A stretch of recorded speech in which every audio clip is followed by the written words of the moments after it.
안녕하세요. 오늘의 상한가 종목은 알맥입니다. 금요일에 이제 시세 거의 끝부분에 도달한 것 같은데요. 이게 지금 주가 상승을 보시면 이렇게 1월 7일에 상한가를 한번 갔죠. 그리고 잠시 조금 올랐다가 다시 재차 상한가를 갔는데 이 종목 또한 그 총 주식 수가 640만 주 가량으로 되게 적고, 그리고 거래량이 3일간 누적을 하면 거의 뭐 600만 주죠. 한 바퀴 돌았다는 얘기인데, 최대 주주 지분을 최대 주주와 2대 주주를 합치면 그 지분율이 50%를 넘어가기 때문에 시장에서 유통될 수 있는 전체 주식의 두 바퀴를 돌았다. 그럼 이것을 어떻게 해석하느냐가 추가 상승을 할 거냐, 하락을 할 거냐, 이런 거거든요.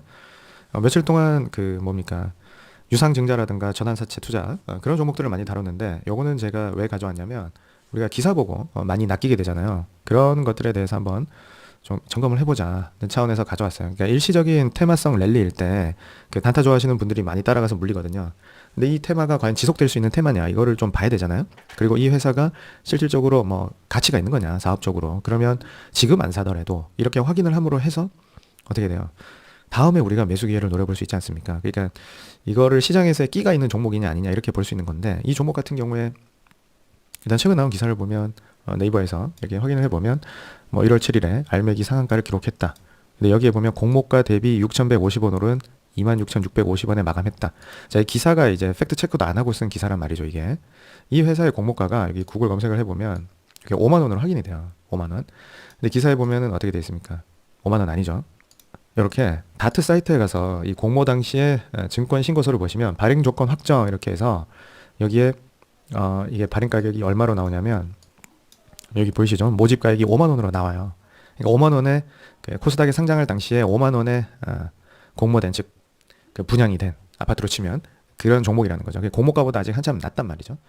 자, 그러니까 일단 기사는 일단 잘못 쓴 거고, 또 기사 또 딴 거 하나를 제가 봤더니 뭐 많이 확인할 필요는 없는데, 이번 트럼프 정부에서 그 상호관세 때린 게 있지 않습니까? 이제 상호관세에 대한 어떤 위법 판결이 나게 되면 수혜를 받는 종목이 아닌가 하면서 여기 알맥이 이게 나오는데, 여기도 숫자가 틀렸어요. 무슨 뭐 29.79% 이런 2,540원, 2,540원입니까 지금?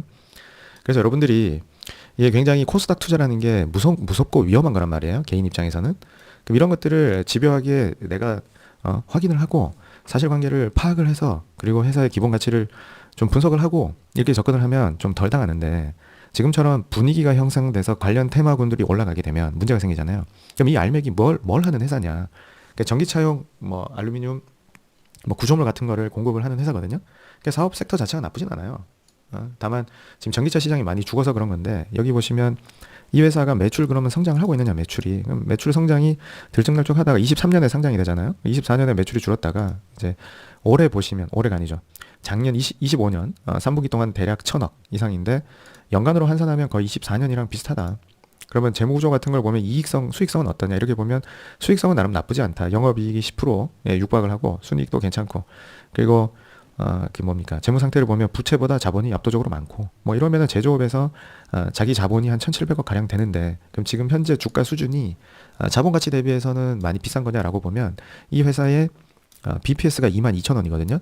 그러면은 왜 그러면 이게 2만 원에서 반등을 했느냐? 그럼 2만 원이 그렇게 유명한 그 뭐 안전 마진 뭐 이런 그 뭐 이야기들 많잖아요. 그럼 이 회사의 찐 바닥이냐를 생각해 보면 공모 당시를 돌아가 봐야 되거든요. 공모할 때 이걸 보면 5만 원에 공모를 했지 않습니까?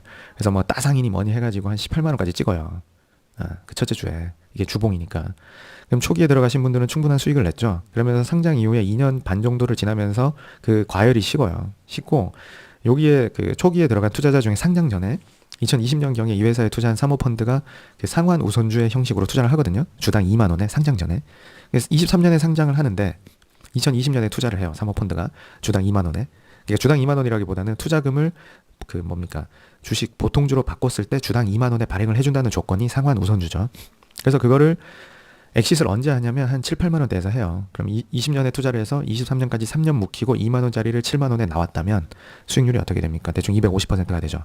그런 식으로 제가 사모펀드 이야기를 여러 번 하지만, 그럼 이런 거를 여러 번 확인을 지금 반복적으로 하고 있잖아요. 사모펀드들은 야 이거 3년 투자하고 250%로 올렸어. 그럼 1년에 단순하게 계산해도 80%를 먹었네. 그럼 이런 식으로 한국 시장에서, 한국 증시에서 코스닥에 투자하는 그 큰 자금들은, 그러니까 우리는 아닌 거죠. 쩐주들의 자금들은 연수익을 50%에서 뭐 100% 사이를 잡는 거잖아요.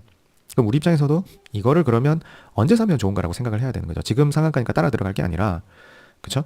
그럼 이 종목 같은 경우에 그 사모펀드가 무려 2020년에 상장 전에 주당 2만 원에 투자를 했는데, 이게 상장 초기에 과열 구간을 이렇게 겪으면서 지금 거의 2만 원까지 왔으면, 그리고 그 2만 원이 장부 가치보다도 낮으니 이 종목을 혹시라도 사고 싶으시다면, 그런 가격이 다시 오면 2만 원 정도면 한번 사봐도 되지 않는데, 이 최근에 오른 급등은 미국의 그 뭡니까 상호 관세 문제도 있고, 그 다음에 이 회사가 이제 우주 항공 쪽의 소재 기업으로 이제 편입될 가능성, 그러니까 가능성이죠, 가능성. 매출로 확인이 돼야 돼, 확인이. 이 회사가 전기차 부품이 아니라 우주 항공 쪽에 매출이 늘어나는 게 확인되면 밸류에이션 자체가 달라져야 돼요. 그러니까 단순한 구조물을 하고 기술 진입 장벽이 아주 높은 특수 분야잖아요. 우주 항공이라는 게 첨단. 그러니까 섹터 자체는 우주 항공으로 이 종목이 엮이게 돼서 앞으로 계속 언급이 되게 되면 우주 항공 테마가 갈 때마다 얘가 갈 수 있는 거죠. 그런 식으로 여러분들이 생각을 하셔야 돼요. 그러니까 미래 성장 분야라는 게 AI, 뭐 우주 항공, 의료, 그다음에 뭐 약품 이런 거, 바이오, 제약 이런 게 있잖아요, 항상. 그러면 그리고 또 방산, 지금 시국에는 그런 쪽에 엮여 있어야 한 번씩 뭡니까 섹터들이 돌 때 같이 간단 말이에요. 그러면 지금 제가 이거를 보는 이유도 생소한 종목 아닙니까? 제 입장에서도. 그리고 시가총액이 이제 올라서 2,300억이기 때문에 얘가 다시 진정이 돼서 1,000억대로 돌아가게 되면 시가총액이 그럼 해볼만 하다는 거죠, 조금 정도는. 자, 그래서 그 지금 보유자분들은 지금까지 흔들리지 않고 이 가격까지 참으셨다면 수익 극대화하시면 되는 거고, 신규 그 추격하실 분들은 조심을 하시는데, 공모가가 5만 원이었으니까 이 공모 당시에 차익 실현을 하지 않고 2023년에 이게 18만 원까지 갔을 때 10만 원이면 싸다, 7만 원이면 싸다 이러면서 매수하셨던 분들이 계실 거 아니에요. 근데 요 매물대를 보면은 매물이 첩첩산중으로 쌓여 있는 가격의 상단이 5만 원이지 않습니까? 주봉으로 봤을 때. 그럼 5만 원을 돌파를 해야 이 종목은 신세계가 다시 오는 거죠. 10만 원까지 갈 수 있는데, 아마 더 이어간다라고 해본들 5만 원에 막힐 가능성이 매우 높단 말입니다, 이 종목은. 그래서 지금 야 그러면은 지금 사면 5만 원은 가는 거 아니냐라고 들어가시지 말고, 매우 매우 위험한 구간이니 차익 실현을 하셔라. 그러니까 그 이 코스닥 종목들을 보시면, 이거 보십시오. 일봉을 보시면 거래가 쭉 말랐다가 어느 날 빵 터지잖아요. 그러니까 어떤 회사가 사업적으로 안정적이다. 그런데 주가가 이상하게 낮아. BPS 0.5 이렇게밖에 안 된다, 코스닥에서. 근데 이 회사가 영위하는 사업군이 미래 사업 방향에 걸쳐져 있다.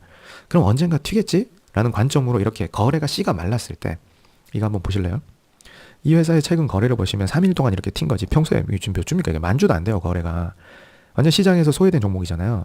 그러니까 우리가 코스닥에서 대박을 한번 노려보고 싶다면 이런 식으로 미래 그 사업군에 엮여 있으면서 거래가 지금 당장 인기가 없는, 씨가 말라있는 종목들에 들어가서 한 번에 다 지르는 게 아니라 찔끔찔끔 모으는 거죠. 그러다가 이렇게 어느 날 빵 튀면 나오면 되는 거예요. 그러니까 매일같이 나는 하루에 1%씩 누적해야지 뭐 이런 게 됩니까? 안 되지.